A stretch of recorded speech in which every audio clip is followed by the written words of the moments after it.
Some of the myths that people have about counseling that I've heard are that your therapist has all the answers, and that we're gonna somehow magically figure that out for you.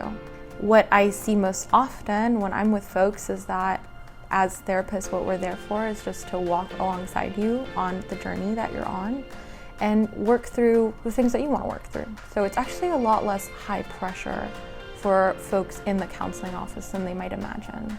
What should you look for if you're in the LGBTQ plus community and a therapist?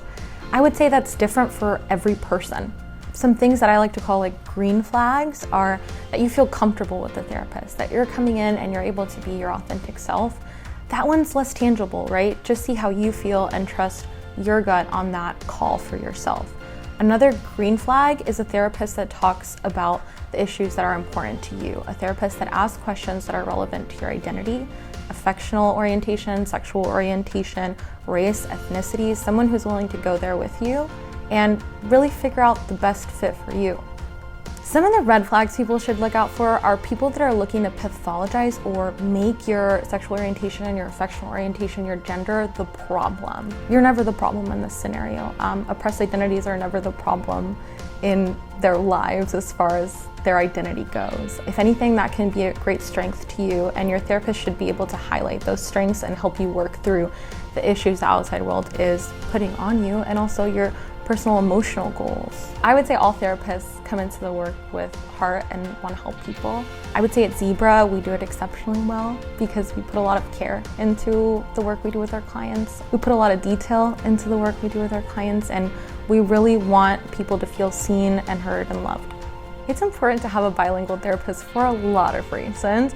As a person that grew up in a bilingual household, I can say it's going to be pretty darn hard talking about HRT with Spanish-speaking parents if there's nobody in the room who can explain that to them.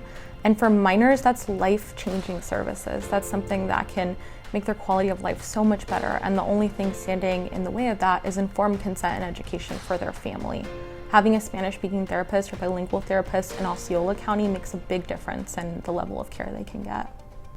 The advice that I would give to a parent whose child has just come out to them is first, breathe. I get like so many of these calls on a day-to-day basis of parents wanting to do right by their child or by their youth or what to say. And unfortunately, there's no perfect thing to say. All we can do, and what I would encourage parents to do, is to really listen, to affirm their youth, to let them know I'm here, even if I don't have all the answers. And then I would say, connect with people who might have answers, like Zebra Coalition. Even starting on your Google search journey could be really helpful after your child comes out.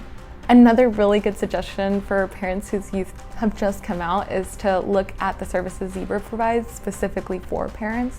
So we have a parents group that is run by parents, for you, to kind of figure out where you are along your journey and get the support you need from parents who get it.